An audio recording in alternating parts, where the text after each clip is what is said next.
Ui trong cái phone. Here's my phone. Okay. Aku tidak tahu yang mana phone ada di mana.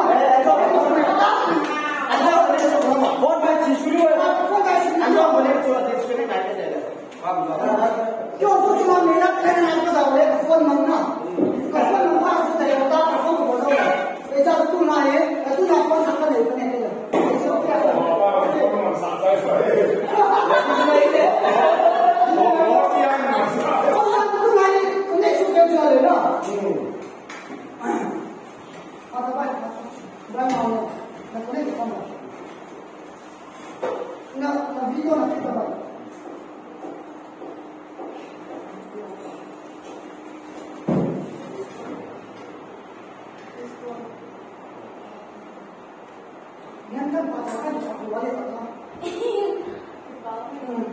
Okay, lagi kisah kita jika tak ada kuah ini, apa yang ini saja lagi mana apa orang boleh sampai mana? Oh, tu aku tahu ini, tahu macam ni, karaoke apa sih aku mungkin tu kuah ini, nunga NC at 6% CBS ina, ayu baca nak le, kema phone, sudah, kaya ni kita naik pa. Ai ni nak kan boleh baik. Kalau kita tu itu kita mengaku siapa. Apa aku tu jadi dia sama si pada dia dah. Okey, please. Okey tu je. Asal ni tahu dia apa dia tahu tak tahu dia tahu tak.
Saya juga kok.